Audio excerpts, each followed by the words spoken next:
What's going on? It's Kevin Kenny. This is the Build Series live in New York City, and we're about to be joined on stage by an artist who has a brand new album coming your way, this fall, and she's currently in the middle of a string of shows on the East Coast right now. Please give it up for Tessa Violet. I was gonna say welcome to New York, but how old were you when you moved to New York for the first time? I was 18, I think. And you won a contest? Yes. What's the story? Unrelated. When I graduated high school, I moved out to New York to model for a second, and my mom also moved at the same time. So it's like we moved separate, but we moved in with each other. Okay, cool. That worked out. Yeah. Very rock and roll. That's awesome. So you must have such an affinity for the city, no? No? Tell us your true feelings about New York. I don't know. You know, I always I grew up in a really, really small town. You grew up in Oregon? 6 hours. Yes, Southern Oregon. Cool. So 6 hours from Oregon Banty for you, by the way. Yee, Shout out to heck Portland's yeah. fun. Where are we? Here you go. I grew up in a really, really small town, and I always thought I wanted to move to New York. And then I came here, and I was like, oh no, I'm a small town girl. I can't make it here. New York's a very big place. I think it exacerbates my anxiety. It's a little hectic, right? Yes. Because you know what I blame that on? Is like 90s rom-coms. I feel like for a while, every rom-com was based in New York. So you thought like, oh, I'm going to move there and I'm going to fall in love with Tom Hanks over email. And you know what I mean? My mom and I just watched that movie. And it's funny, they're like walking through New York and there's no one on the streets, no cars. It feels very relaxed, romantic. It's false advertisement. You get here, there's everyone has email and there's no Tom Hanks. Yeah. How dare they? Bummer. Totally. Well, you know what's fascinating is I read you started making videos in 2007, right? And whether it's videos at that time or any pioneering sort of medium, I'm always fascinated like what draws people to that at that time. Because right now everyone makes videos, right? Every little kid wants to be a vlogger, et cetera, et cetera. But in 2007, not a lot of people are doing that. Like, what made you want to start like putting videos online? Absolutely. It was 2007, and I was looking for videos of someone doing a French accent. And I didn't find that, but I found a kid in Germany making videos from his bedroom. And it was the first time I'd ever seen it. I just was so mesmerized by the idea that I, on the other side of the planet, could get a very intimate peek into someone's life, doing something different, and that it could connect us was just fascinating to me. And I was like, I want to do this. And at the time, I'd been planning to go to Hong Kong that summer to do a stint in modeling. And I was like, what if I did like a documentary series like covering this, and I just make a video every day of what the experience was. And I just loved it. I loved the idea of it. Didn't stick with modeling, but super sticked with the vlogging. Right. That's really cool.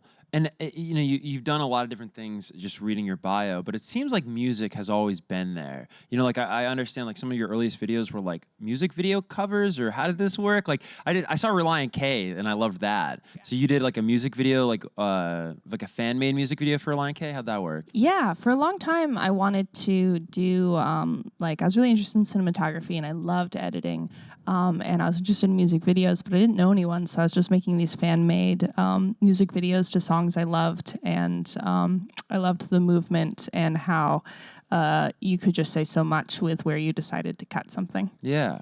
So these fan-made videos, if someone's watching and hasn't seen them from back in the day, these would be like you would take a song and reinterpret them into a video? Like you would just do a new video, or would you imitate the actual video? Or no, I'd be like, if someone had paid me to make a music video for this song, what would I make? And I think I actually had not seen the official music video for all the songs that I used. Oh, really? Yeah. That's so cool. Yeah. So you'd probably see it and be like, what is this garbage? Actually, speaking of music videos, can we run the video back that we have? I like the idea of you. I wanted to kind of, since we're on the topic of this, I was curious how involved you were in the making of it. There it is. So so it's funny, with that pedigree and that background, how involved were you with this? I knew I really wanted to do an homage to Boots Are Made for Walking by Nancy Sinatra. I think the song itself has a real pony feel, which is like that right, left, right, left, right, left, right, left, right. And I don't know, I just loved the idea of dancing. I really love this 1960s aesthetic. The staircase reminds me of White Christmas. So my team had been like, what do you want to do for this music video? And I was like, I want to do this dancing thing. And they're like, do you dance? And I was like, not yet. But certainly you can do anything with enough like time and dedication. And I worked with Jade Ellers, who is incredible. He did this music video. He also did Bad Ideas, super creative, super collaborative. And he was like, yeah, let's make it happen. It was his idea to do the staircase. I was like, we can't do this. We can't make a staircase, Jade. And he's like, we can make a staircase, Tessa. And Kayla Kopflish was the choreographer. Incredible. It looks like so much fun. Was it very fun on set? Everyone was so much fun on set. I get a little nervous when I have to be on camera. Yeah. So everyone was incredible. I was kind of like, let's do that take again. I can do it better, Jade. I promise. It's funny you say you get nervous on camera. Do you respond differently to, let's say, like a big production camera versus like when you're vlogging? Yes. I mean, I don't really do the vlogs anymore, but right. When I used to, it was different because with the vlogs, like I was the editor and director. So if I ever did anything on camera that I was like, oh, I don't feel like that was funny or that didn't land, no one had to ever see it. Totally. But doing this, it is much more like a... Smile. So, yeah. Well, it's funny that you do have total control over something like those vlogs back in the day. Is that what you think attracted you to just like writing your own music and making your own music? Is that you had total control over the narrative and the story you could tell? I think I've always been that way. I've always loved to create, if I'm being honest. Like when I was young, I remember my uncle gave me a like straight to VHS camera, and I used to make videos with my stuffed animals, like little 2-minute films. And I didn't discover music till later, but yeah, I always felt like if you can, of course, this isn't, there's so many things, privilege, resources, luck, but at the same time, like you never know if you don't try, and if you can dream it, maybe you can do it. Right. So yeah, when I started writing songs, I was 23, and I'd never written a song before. I'd never even occurred to me that was something I could do. But I started learning how to play guitar, and then I was like, well, a month ago I couldn't play guitar. I mean, who's to say I couldn't also write a song? Yeah. And then I like just tried that, and like you do it alone in your room, no one's with you, and you're like, oh, cool, I like this. Okay, I've written one song. What other songs can I write? Yeah. And is this story true that I've read online where a buddy of yours left their guitar in your car? Yeah. And then tell this story. This is kind of wild. Yeah, my friend left his guitar in his car. He moved. I was like, yo, let me know your address. I'd love this guitar back to you. And he never did. And I just thought it was such a shame that no one was playing it because it's such a beautiful instrument. And I loved music so much. And I was like, someone should play this guitar. It makes me sad to look at it every day. And I was like, well, shoot, I guess I'll learn how to play guitar. And then I was like, I guess I'll learn how to write songs. And I was like, I'm going to be an artist now. Hey.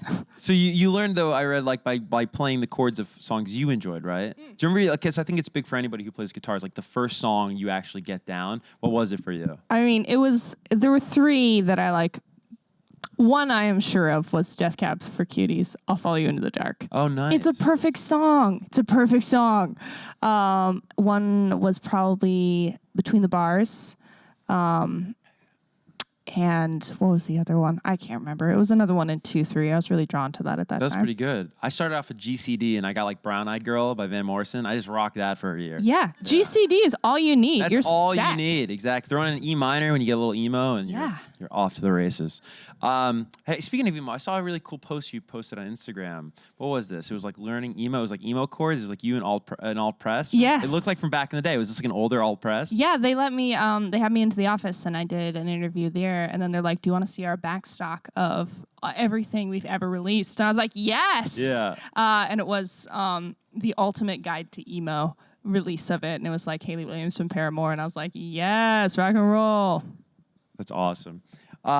So let's get to we saw the video. I like the idea of you, which is, I mean, there's a lot to unpack just in that title alone, but what is the backstory of this song? I was dating this guy at this time. I wrote I Like the Idea of You and Crush and Bad Ideas about the same person. And I think like with Bad Ideas, I just had this like sense of like nostalgia and sadness around like he'd said something to me like, we should take a trip together. And I was like, I don't know, that sounds like a bad idea. Because I knew it was a fling, but I knew I tend to get overly involved with people. And there's a lot of tension in bad ideas. And with I Like the Idea of You, it was like just the other side of the same coin. I felt like, you know what? We don't got to take everything so seriously. Like, it's fine that, like, this doesn't need to be some great romance. Like, I'm allowed to indulge in, like, I like the idea of you. I think this is fun. I'm having a good time. I feel sexy. And just, like, enjoying it and feeling a little naughty, you know? Totally. And this is, so the EP is now out, and then you're giving us the full deal this October. Yeah, well, we don't know. This fall. Oh, this fall. Excuse me, this fall. You don't want to jinx it. That's what happens with albums, right? You name a date, and then, of course, it's not going to come out on that date. 1,000,000%. Yeah. I've already named a date for this album, and it was not the case. So, fall. You've no, but you've been really creative. I've heard different things online of like the rollout and different plans for the rollout. So I mean, I just wanted to ask you, like, you can kind of drop music however you want, right? In today's music industry, what's the best method for you? Do you think? That's a good question. A question I've gotten a lot is why choose to release an album at all in a time when everything is so single focused, and with the streaming platforms, like, you no longer, quote unquote, people don't listen to albums. But every time someone says that to me, I'm like, I know that's not true because I listen to albums and I'm not nobody, you know? I know there are other people out there that are listening to albums, and there's nothing wrong with releasing all singles, and there's nothing wrong with EPs, but like, likewise, sometimes you have a lot more to say. Yeah. And it did. And the album is definitely, to me, meant to be listened in one sitting. It's like, 34 minutes. Do you put a lot of thought into the sequencing then? If you do want someone to sit with it and Definitely. the order of the story? Would you say the entire album is a statement in and of itself? Yes. That's cool. Yeah. Right on. Heck Can yeah. you tell us what that statement is? Oh, man. That's the first time I've got that question. But I've been thinking about it lately. Like, what is the album about? It starts with the first 3 songs I released are the first 3 on the album in order. Crush, Bad Ideas, I Like the Idea of You. I don't know. I think the album's about maybe denial and desolation. Because like it has this like high of like, woo, I'm having fun, we're fine, I'm fine. And then it's like, no, I'm not. So yeah. Is it a snapshot of your life right now, or your life? Because you took a year to, I think, write the album, right? Yeah. Okay. It's a snapshot of when I wrote it, for sure. So yeah. I wrote it and recorded in 2017. I feel much better now. So. What's it like performing it now, though, right? Because that's always a funny thing, right? Yeah. Where these things, you're not really going through necessarily what you were going through then, but now in 2019, 2020, you have to perform all these songs. Yeah. It feels good, honestly. It feels like exorcising a demon of sorts, because I think there's a reason we listen to sad songs when we're sad and not happy songs. It's because it gives us words to understand our feelings. And even when it's not a feeling I'm feeling in that moment, it is still something I can tap back into, and to get to talk about it feels good, and to get to also like have those words be a vessel for other people going through the same thing. It's healing. I really like it. Absolutely. Are you more happy song or sad song personally? Oh my gosh, only sad songs. Right? Like, it's entirely sad songs, but like, it feels good, That's not true. Is that true? It's mostly true. Totally. No, I think about that a lot. I feel like I've never like heard a happy song and be like, wow, that speaks to me. Ooh, yes. I don't know if that's because I'm sad or what, but like, it hits differently. Yeah. Let's talk Lolla, because this looked awesome. Yeah. How was that? You did Lollapalooza not 2 weeks ago by now. Yeah. Yeah. It was wild. It was my first festival, not just that I'd played, but that I'd been to. And we're on one of the smaller stages. Yeah, but okay, a small stage at Lolla is still like thousands of people. Yeah. But like, not necessarily. And I went out there 1,000,000% ready to play to like, I was like, probably 200-300 people are going to come. Like, there's a lot of other big stages, lots of stuff going on. I'm like, that's going to be stoked. In my head, I was secretly like, man, if 500 people come, I am going to be such a big deal. And there were like 2,000 people there, maybe more. And on stage, I was just like, what? I literally thought like they're here for the next act. That's great that I got to play before the next act. Right. And then when I walk off stage, everyone's scattered. And I was like, shoot. Cool. Okay. rock and roll. It's a good thing I didn't know on stage. I would have been too nervous. Oh yeah. Did you find it easier or harder than a small show? Because I know some artists say once we get to arenas, it's like a cakewalk. But how did you feel just in terms of, because that probably was your biggest crowd yet, right? Or up there? It was my biggest crowd to see me play, but not the biggest crowd I played in front of because I got to support some really cool acts. Right. Shout out Dodie. But a festival is just harder to play because it's so quick. There's so much going on. You don't really get a sound check. You don't really know who the audience is. Like but it was amazing. It was beyond all expectation. Totally. In addition to the album, we're gonna get to the Twitter questions in a second. But in addition to the album this fall, you're also doing dates with AJR, huh? Yes, I love them. I'm so excited. When I saw them announce that tour, like I saw it on Twitter. They're like, we're announcing it. And like I hit up my manager. I was like, please get me on this tour. I love them. This would be so great. And he was like, I don't know, like they're kind of a big deal. Like you're still up and coming. And I was like, just ask. And yeah, I couldn't believe it when I got that call. I was like, this is the best day of my life. That's awesome. Yeah. They take their touring really seriously in terms of the live show. So that's a great tour to be on. Yeah, heck yeah. We did this thing with them at the radio station where I guess my boss thought this would be a great contest, but it was AJ. You played dodgeball with AJR, but it was like me and AJR versus the fans. So it was just like AJR like throwing these dodgeballs at their fans. It's a very weird situation, but wow, maybe some tour shenanigans you can look forward to. Yeah. Let's get to Twitter right now. This comes from @AfternoonDodie. What song off the album are you the most excited? I always read it over here, and then it's right here. What song off the album are you the most excited for people to hear? That's a great question. Again, it's hard to separate them because I feel like they are such a combined experience. I really like Honest. I leaked that song the other day because I feel like that's a climactic moment in my set, and I wanted people to know it before I was playing it. I don't know, Bored, Wishful Drinking, they're all great. Listen to the record. That's awesome. That's cool. It was Rara Riot, the rock band, or the pop. Well, what do you call them these days? But the band was on the show yesterday, and they were talking about how funny sort of the arc of leaking was. Because at one point it was like you would freak out if stuff leaked, but now artists just leak their own stuff, and it's cool. Yeah, they're like, listen to it. Yeah.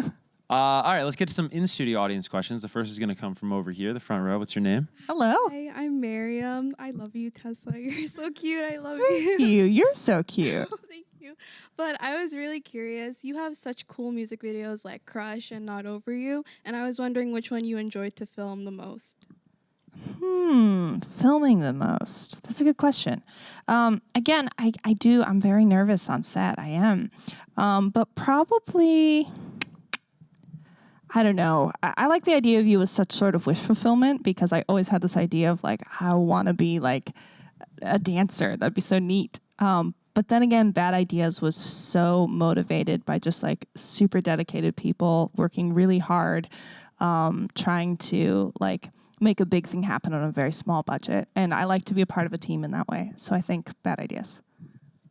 Cool. Great question. A lot of love going on in the studio. Let's get to the next question. It'll come from behind me. Hi, we have a question from our site, buildseries.com. Can you imagine what your career might look like without the internet? Non-existent? I don't know. I mean, because like it used to be that if you wanted to be an artist, you went through a record label and a machine, and I would not have had any of those connections without the internet. It was being able to put myself out there that connected me with those people.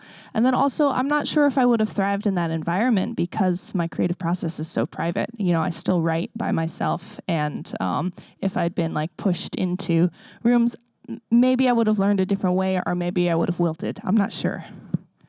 It's funny when people like reminisce about the good old days. I feel like it's so much better now. Imagine, you know what I mean? Like imagine just the amount of stuff we couldn't do, right? Yeah. Or like create or what have you. But definitely. It's a great question. Wherever you went.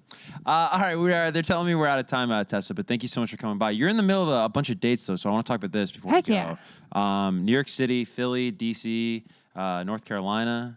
Yes, North Carolina, Atlanta, 5 shows in Florida, 3 shows in Texas, Phoenix, Santa Ana, San Diego, West Coast with AJR, and then Europe and the UK. You're like for the next week, you're performing like every night. Yep. Wow. All right. Rock and roll. Exactly.